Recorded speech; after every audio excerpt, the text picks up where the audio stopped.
Hello everyone, welcome to my channel. जैसा कि हम लोग चैप्टर 1 की स्टडी कर रहे हैं जिसका नाम है रासायनिक अभिक्रिया और समीकरण।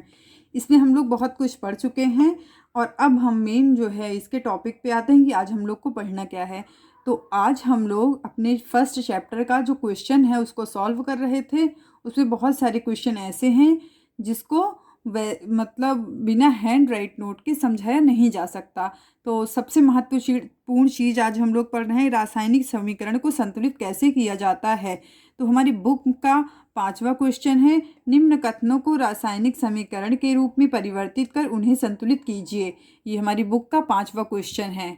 ठीक है, तो अब हम लोग जानेंगे कि रासायनिक समीकरण के रूप में परिवर्तित कर कैसे कैसे समीकरण को संतुलित करा जाता है। तो इससे पहले हम लोग जान लें कि रासायनिक समीकरण होता क्या है।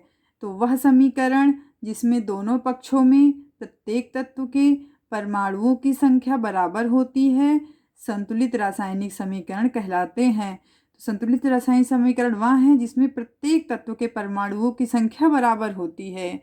ये जैसे एक समीकरण है, ये तभी संतुलित समीकरण माना जाएगा जब दोनों तरफ के परमाणुओं की संख्या समान होगी, तो यह एक संतुलित समीकरण कहलाएगा।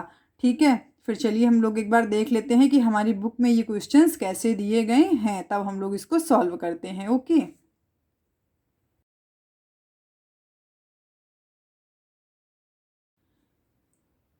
जैसे कि हम देख चुके हैं कि हमारी बुक में ये क्वेश्चन किस प्रकार दिए गए हैं, तो चलिए अब हम लोग इसको सॉल्व करते हैं। तो फर्स्ट है, नाइट्रोजन हाइड्रोजन के संयोग करके अमोनिया गैस बनाती है।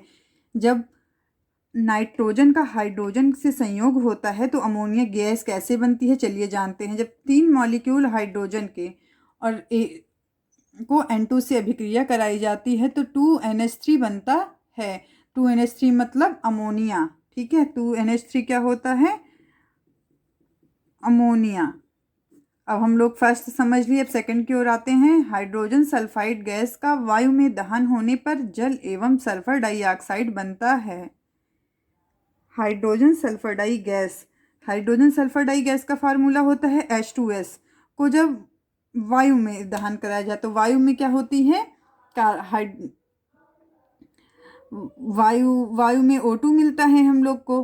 तो 2H2O का जब 3HO2 से अभिक्रिया कराई जाएगी 2H2O प्लस 3 मॉलिक्यूल मिलेंगे SO2 के।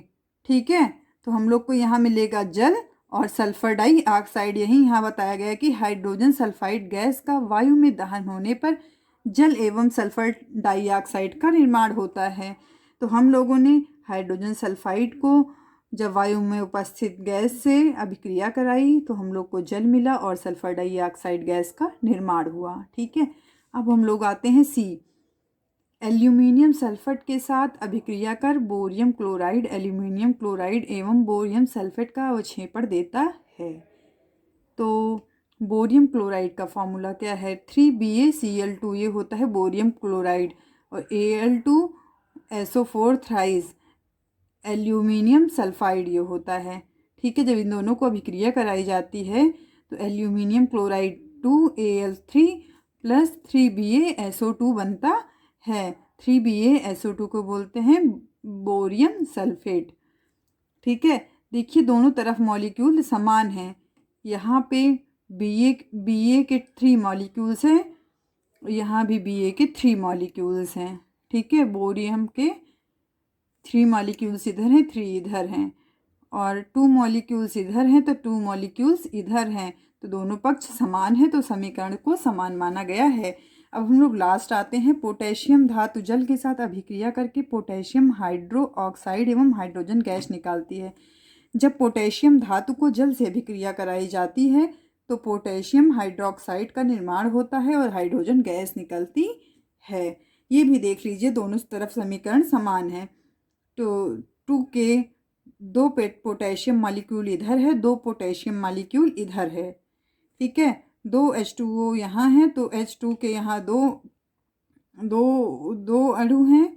तो ये यहाँ देखो ऑक्सीजन के 2 अणु हैं तो यहाँ ऑक्सीजन के भी 2 हैं।